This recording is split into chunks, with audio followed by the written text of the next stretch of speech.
পৃথিবীর সবচেয়ে বিপজ্জনক রেল সেতুর তালিকায় রামেশ্বরমের পাম্বান ব্রিজ অনায়াসে জায়গা করে নিতে পারে। সমুদ্রের উপরে পাশাপাশি দুই সেতু, এক সেতু দিয়ে গাড়ির চলাচল ও অন্য সেতুটি দিয়ে ট্রেন চলাচল করে, আর সেই ট্রেন চলাচলে রেল সেতুটি সবচেয়ে বিপজ্জনক। আর এই দুই সেতু ভারতবর্ষের মূল ভূখণ্ডের সঙ্গে পাম্বান দ্বীপকে জুড়েছে।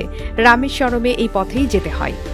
সমুদ্রের বিপজ্জনক ঘূর্ণিবায়ু ও সাইক্লোনের কেন্দ্রে অবস্থিত এই সেতুর উপর দিয়ে লোকাল ট্রেনের বিপজ্জনক যাতায়াত দেখার জন্য অনেকেই গাড়ি চলাচলের সেতুর মাঝে দাঁড়িয়ে যায়। দূর থেকে দীর্ঘ ট্রেন দেখে খেলনা গাড়ি বলেই মনে হয়। কিছুক্ষণ পাশের সেতুতে দাঁড়ালেই বোঝা যায় দক্ষিণের উদার সমুদ্রের তীব্র হাওয়া কেমন যেন সবকিছুকে উড়িয়ে নিতে চায়। ব্রিটিশরা শ্রীলঙ্কার সঙ্গে ব্যবসায়িক সম্পর্কের উন্নতির জন্য এই সেতু তৈরি করেছিল। এই সেতুটিতে আবার মাঝামাঝি জায়গায় দুই ভাগে খুলে দিয়ে নিচ দিয়ে জাহাজ চলাচল করতে পারে। সেই সময় সমুদ্র পথে জাহাজ অন্যতম যোগাযোগ ছিল, তাই এই ব্যবস্থা।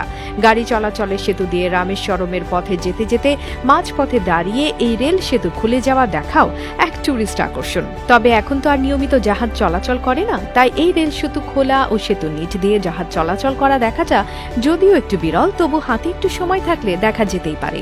এই সেতুটি ভারতের মূল ভূখণ্ডের মন্ডপম শহরকে পাম্বান দ্বীপ ও রামেশ্বরমের সাথে সংযুক্ত করে। এটি 1914 সালের 24 ফেব্রুয়ারি খোলা হয়েছিল।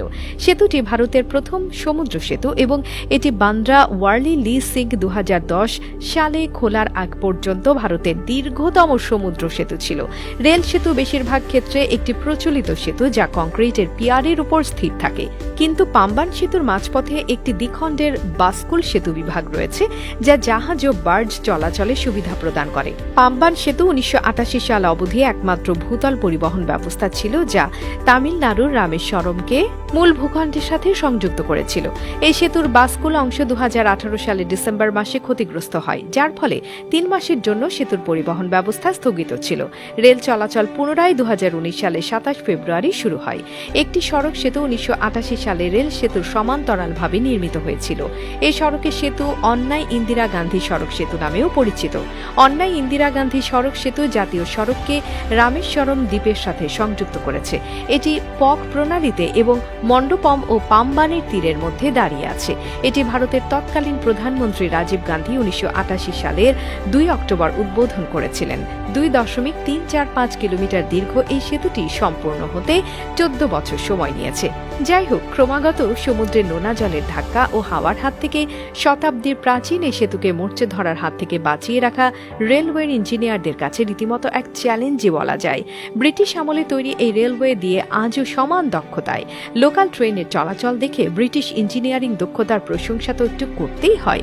তবে সেই সেতুকে সঠিকভাবে রক্ষণাবেক্ষণ ও উন্নত করার প্রশংসা কিন্তু ভারতীয় ইঞ্জিনিয়ারদেরই প্রাপ্য।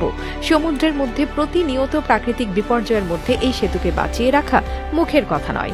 প্রাচীন এই বিপজ্জনক রেল সেতুটি তার নিজস্ব ভয়ঙ্কর সৌন্দর্য ও ঐতিহাসিকতা দিয়ে সম্প্রতি ইউনেস্কোর হেরিটেজ তালিকায় নিজের জায়গা করে নিয়েছে।